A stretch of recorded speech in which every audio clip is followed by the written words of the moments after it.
Mākslīgā intelekta revolūcija rit pilnā sparā, un tā būtiski ietekmē arī satura veidotāju ikdienu, profesionālajos masmēdijos, žurnālistikā kopumā, kā arī uzņēmumos, kur veido saturu sociālajiem tīkliem, piemēram. Pasaulē šobrīd aktuāli apspriež to,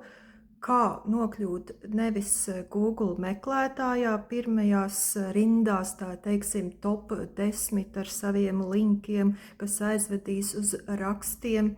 tajā vai citā masmēdijā, bet domā par to, kā nokļūt mākslīgā intelekta interešu, tā teikt, lokā, ķetnās, es pat teiktu, vai tajā ķeselē, tauriņa ķeramajā tajā, lai tiktu iekšā, lai nokļūtu atbildēs, kuras saņemtu mākslīgā intelekta rīku lietotāji, vai tas būtu ChatGPT, vai tas būtu Cloud, vai tas būtu Google Gemini, vai Perplexity, vai vienalga Groks vai kādi citi rīki, ko aktīvi izmanto lielākoties ārzemēs, ļoti aktīvi. Latvijā nemaz tik daudz vēl to aktīvo lietotāju nav, ņemot vērā tos datus, kurus esmu publiski lasījusi, bet procents ir aizvien pieaugošs. Un līdz ar to arī satura veidotājiem, jo īpaši profesionāļiem, tagad ir jādomā ne tik daudz par tā saucamo SEO, kas pēc tam tā kā aizveda lietotāju uz šiem portāliem, uz uzņēmumu mājaslapām, lai ieraudzītu vienu vai otru rakstu, vai lai ieraudzītu kādu preci, piemēram, granulas, kur var nopirkt lētāk, vai arī kur var izlasīt par notiekošo Ukrainā vai Irānā šobrīd, vai arī kādus padomus dārzkopībā. Tagad ir jādomā nevis tik daudz par reklāmu devējiem, kā tajā reitingu tabulā nokļūt, lai reklāmu devēji vairāk tos banerus saliktu un dārgāk maksātu, bet, manuprāt, ir jādomā vairāk, kā optimizēt mākslīgo intelektu. Jeb mākslīgā intelekta optimizācija šobrīd ir svarīga, saīsinājumā latviešu burtiem sakot AIO vai angliski AIO, un tas ir liels tāds kopums. SEO ir viena lieta, bet AIO ir cita lieta. Un vēl arī pastāv cits termins jau saistībā ar mākslīgo intelektu, GO un AEO, un to visu var arī profesionālajos tehnoloģiju izdevumos palasīt, uzzināt speciālisti, kas ir kas no šiem te saīsinājumiem, bet skaidrs ir viens, ka tas viss ir jāliek vienā tādā lielā kopsavilkuma katlā, jāizmanto ne tikai SEO, bet arī viss kaut kas cits, lai nokļūtu tajos mākslīgā intelekta rīkos, lai tad, kad cilvēks tur raksta uzvedni, tā saucamo promptu angliski, vai izmestu ārā tajā atbildē, kā saka, to, ko jūs vēlties, lai tur izlasa, lai jūs esat tie pirmie avoti, tie citātie avoti, tie raksti, kurus iesaka lasīt. Un tā ir tāda viena liela tāda joma, kas šobrīd vēl attīstās, un it kā dažviet jau speciālisti runā par to, ka SEO ir tā kā miris, bet gluži tā nav, jo arī pastāv tāds otrs viedoklis, ka tas viss ir jāsavēl kopā ar AIO, ar GEO, ar AEO, lai varētu būt konkurētspējīgi, lai izmantotu arī profesionāli tās sniegtās atbildes, tāpēc, ka vairāk jau tajā Googlē, ko mēs esam pieraduši, kur meklēt informāciju, kur izmet tos linkus, tāds, zilas saitītes, ko sakam tā, top 10, top 20 un cenšamies sasniegt tās pirmās pozīcijas visiem iespējamajiem veidiem. Tas vairs nav tik aktuāli. Manā uzturē tagad arī kā ārzemēs, kur speciālisti runā gan IT joms, gan masmediju speciālisti, gan digitālo saturu veidotāji runā par to, kad gada beigās šogad jau tas Google meklētājs tik SEO, vajadzība pēc SEO vairs nebūs tik aktuāla. Un arī profesionāļi jau, teiksim, pagājušā gada beigās kursos, kad biju, arī runāja par to, ka vairs jau neko nemeklē Google, bet rīkos, tajos mākslīgā intelekta rīkos, lai izmet ātri to atbildi, kopsavilkumu, ja. Un galvenais, kad ir interesanti tas, kad SEO vairāk vai mazāk tāds balstīts uz klikšķu politiku, lai vairāk piesaistītu lasītājus, preču pircējs, pakalpojumu izmantotājs, un tā teikt, no reklāmdevējiem varētu kādas naudas vairāk iekasēt un tā teikt uzturēt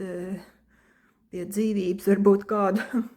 žurnālistikas masmediju vai kādu uzņēmumu, tādā veidā piesaist ar kliedzošiem virsrakstiem un tam līdzīgi. Bet interesanti ir tas, ka ārzemēs šobrīd runā, kad mākslīgajam intelektam nemaz nepatīk šī te klikšķu bravūrība, šie te virsraksti. Mākslīgam intelektam patīk atrast citātus, uzticamus avotus, strukturētu informāciju, pareizi sakārtot, tā skaitā ņemot vērā profesionāli zinās, kas ir H1, H2, H3 satura veidošanā, netik daudz bāzēties uz atslēgvārdiem, vai angliski sakot tagiem, jo tas jau ir tas SEO, ja? Latviešu burtiem lielajiem SEO. Bet vairāk ir jādomā, kā būt uzticamiem avotiem, ko citēs mākslīgais intelekts un izvēlēsies kā pirmo atbildi ne tikai Latvijas lietotāju vidū, bet arī ārzemju. Ja, teiksim, Latvijas uzņēmums vēlas, lai viņu ierauga starptautiskā vidē vairāk, tad ir jādomā, kā tad nokļūt tajā mākslīgā intelekta rīkā. Šeit ir arī viela pārdomām, ir jāapkopo informācija, ir jādomā, jāliek galvas kopā, kā kļūt redzamiem, jo nepaies ne 2-3 gadi, un ja satura veidotāji, gan profesionāļi masmedijos, gan vienkārši digitālā satura veidotāji un uzņēmumu mārketinga daļas tik domās par SEO un to liks tā teikt karaļa vietā numur 1, lai būtu Google analistikā, lai savilktu tos datus, no kurām malām kas ko atnāca, kas ko lasīja, uz kurieni mēs virzamies un tā tālāk. Tagad ir jādomā citā, tā kā gultnē, ir jādomā augstākos plauktos, jo tie ir, sāksim ar to, ārzemju veidoti mākslīgā intelekta rīki, kas ir plaši lietojami bezmaksas vai maksas versijās, un tur ir svarīgi citi spēles noteikumi, un pat izskan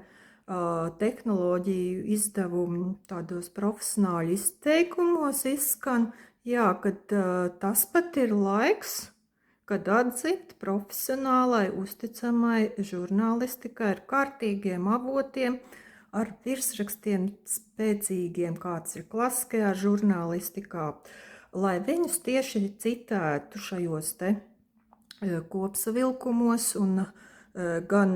Google meklētājā, ko jau redzam, tur augšpusītē vairs neparādās tie zilie linki, bet mākslīgā intelekta kopsavilkumi, un tur jau izvelk, to galveno, ja, uzticamo avotu un norādu uz saitēm, un tāpat arī lietojot Gemini vai ChatGPT, tur arī, ja pajautā kaut ko, kas šodien aktuāls Latvijā, nu tad lai arī tur tajā uzvednes atbildē parādītos šie te uzticamie avoti, mēdīji, jo mākslīgajam intelektam, es saprotu, vairs nepatiks tie dzeltenie klikšķu virsraksti. Tātad profesionālisms, kvalitāte, uzticamība, avotu patiesums, tās ir atkal būtiskas lietas, kas ir jāņem vērā mākslīgā intelekta laikmetā, kas tagad nāk, un pagaidām liekas, ka arī Latvijā mazliet guļam lāča miegā, jo ļoti daudz ārzemēs eksperti dažādi runā par šo te optimizāciju, mākslīgā intelekta optimizāciju, un lai tas viss darbotos un būtu līdzsvarā. Un pagaidām, jā, publiskajos avotos, rakstos maz parādās šis te, varbūt IT joms speciālisti, jā, zina vairāk un kaut ko sāk integrēt šos te AIO, visus variantus un GO, un parādās šie te jaunie burtu salikumi, kas vairumam ir tumša bilde, un arī es pati tagad tikai to sāku vairāk un vairāk pētīt un skatīt, kā tas viss ietekmēs. Un jāsaprot, jā, kad tie reitingi un tie SEO reitingi klikšķi, tas nav vairs primārais. Ir jāprot tagad sadarboties ar mākslīgo intelekta rīkiem. Un vēl interesantāk, ja padomājam par nākotni, kad parādīsies vairāk tie mākslīgā intelekta asistenti, aģenti, pat tādi, ja, kuriem, teiksim, braucot mašīnā, es caur telefonu pajautāšu, kad, teiksim, kas šodien aktuāls Latvijā, kāds koncerts, ko var aiziet vakarā, ja, 19:00, tad man balss aģents, lai izvelk to, kas ir tiešām aktuāls, uzticams, kad ir tas koncerts un kad tas notiks un kad tas avots ir, uz to var atsaukties, vai arī, ja es meklēju pati, manuāli caur telefonu, datoru, kāds tas koncerts ir šovakar paredzēts, lai, es jau neiešu vairs Google, nemeklēšu, es pajautāšu tur, jo viss ir saslēgts. Tas mākslīgais intelekts telefonos, jebkurā brīdī te lecā laukā, kā var palīdzēt, ja, ko atrast un tam līdzīgi. Jaunie modeļi jau viss ir to aprīkoti, un tas ies vēl tālāk un tālāk. Tāpēc satura veidotājiem tagad ir jādomā par šo te SEO jomas paplašināšanu un jādomā par uzticamību, par to, lai citētu šie te rīki, vismaz Latvijas līmenī, teiksim, ārzemēs ir tik daudz visas firmas, uzņēmumu, masu mēdī, tur bišķi tas līmenis ir un apjoms un viss ir dimensijas citas, ja, bet ja mēs skatāmies uz savu auditoriju Latvijā, tad, lai tie, kas jau lieto šos te rīks un sāk apgūt, tad, lai tie arī saņem tādu informāciju no Latvijas satura veidotājiem, vienalga profesionāliem mēdījiem vai uzņēmumiem, jo, tie sociālie tīkli jau vairs tagad arī tad sanāk, nav tā vienīgā vieta, uz ko jātiecas būt. Es pat teiktu, ka tagad jātiecas būt ir uz mākslīgā intelekta